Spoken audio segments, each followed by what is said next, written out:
Today, Senator Dianne Feinstein, the head of the Senate Intelligence Committee, said the Central Intelligence Agency had improperly searched a special computer network that congressional aides were using to investigate none other than the CIA. The Senate had been investigating allegations of the agency's abuse in a controversial Bush-era detention and interrogation program. Take a look at what Feinstein had to say about the incident. I have asked for an apology and a recognition that this CIA search of computers used by its oversight committee was inappropriate. Besides the constitutional implication, the CIA's search may also have violated the Fourth Amendment, the Computer Fraud and Abuse Act, as well as Executive Order 12333. Feinstein is seemingly determined to set the record straight in light of the allegations and speculation that have taken root in the last few weeks. In her remarks on the Hill today, Feinstein said that she had questioned CIA Director John Brennan about the agency's intentions, but she never received any answers, despite 2 letters that she sent back in January. This afternoon, John Brennan responded to the allegations. Take a look. Let me assure you that CIA in no way was spying on the SSCI or the Senate. We greatly respect the separation of powers between the executive branch and the legislative branch. All this stems from a report that the Senate Intelligence Committee is set to release, detailing how a specific detention and interrogation program yielded little or no significant intelligence. To discuss this and all the latest regarding surveillance, I was joined earlier by Ventura, former governor of Minnesota. I first asked him what he thinks of the CIA's role in all of this. Well, you know, I'm not comfortable with all of this, especially when it comes down to they need to follow the rules of the Constitution and the Bill of Rights, and then they need to follow the international rules of the Geneva Convention. We've agreed to all of those rules of the Bill of Rights, the Constitution, and the Geneva Convention. And when you agree to something, you should follow those rules, and you should hold them in the value that you gave them when you signed on for them. It's that simple. And it's not an all or none type thing, in my opinion, and you have to stand for something. And when you allow yourself to violate the very fabric of what your country is supposed to stand for, well, then that in itself becomes very dangerous. And how much fallout do you think this is going to create for the CIA? Do you actually think we'll see CIA authority reined in after this at all? No, I really don't. I think that they'll just do a better job covering it up, or they'll create a new type of agency that we won't know exists for another 5 to 10 years. And by the time that happens, they'll move 2 or 3 steps beyond that. I think the CIA has been rather rogue for quite a long time now.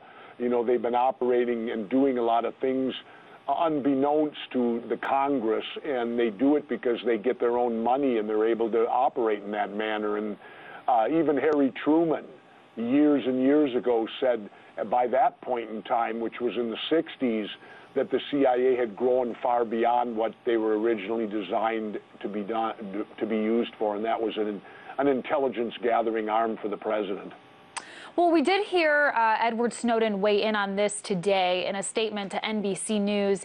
He said, "It's clear the CIA was trying to play keep away with documents relevant to an investigation by their overseers in Congress, but it's equally, if not more concerning, that we're seeing another Merkel effect, where an elected official does not care at all that the rights of millions of ordinary citizens are violated by our spies, but suddenly it's a scandal when a politician finds out the same thing happens to them."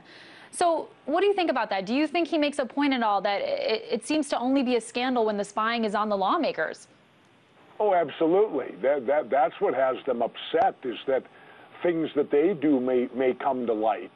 You know, if they're going to put us under surveillance, I think that being that it's our money, see, the thing that offends me about this is that they're using my money to put me under surveillance.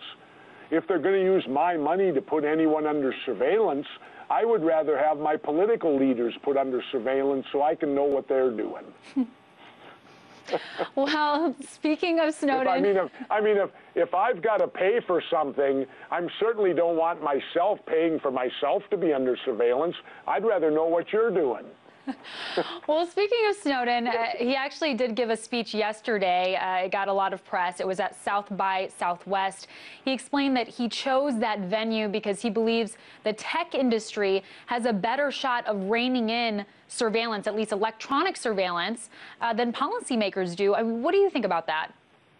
Well, he would probably know. You know, he was in that position and did that for a living. So he's the voice of experience. So I would defer to him a little bit of him having the knowledge of what truly will go on. I don't work in that industry, and I wasn't in that type of industry when I was in the military. I was more in the knuckle dragger end. And so I would certainly assume that he very much is right on that. You know, and I do want to ask you about your new internet TV show, or internet show, I should say, Off the Grid, which you're hosting on Aura TV. Is it even possible? It's called Off the Grid. Is it even possible to be off the grid given all we know about electronic surveillance? Certainly. Being off the grid simply means that you are not dependent upon society or the government to exist. I live where there's no government-provided electricity and there's no government-provided roads. And that's simply what off the grid means, is you're not dependent upon them.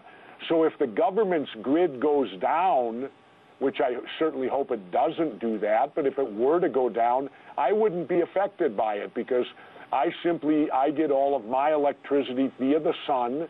I'm completely solar powered, and that's simply what off the grid means. I mean, with the technology they have today, there's nowhere in this planet that you can run and hide. There's satellites up in the space that can literally document probably every square foot of the planet now. You know, technology is getting that good. So there's really nowhere you can run and hide from it, but you can live independent from it. Of course, with more technology, we are seeing more surveillance, unfortunately. But lastly, before you go, you know, you've kept open the idea of running for president in 2016. I've heard you say it here and there. Let's just fast forward a few years and say you do decide to run and you are elected. What would you do to restore the public's trust regarding the surveillance that we've seen from the NSA, from the CIA, and other intelligence agencies? I think that the answer is very simplistic. You follow the Constitution and the Bill of Rights.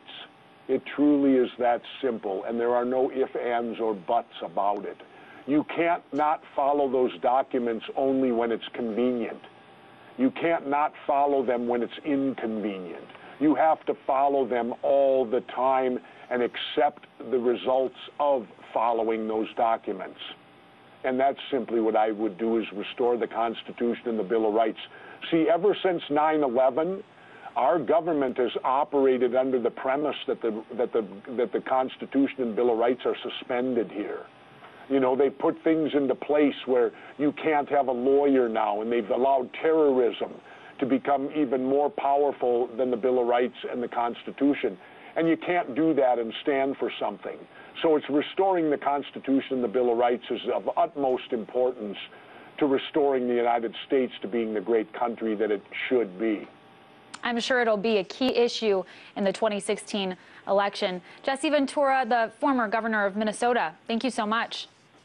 Thank you. My pleasure.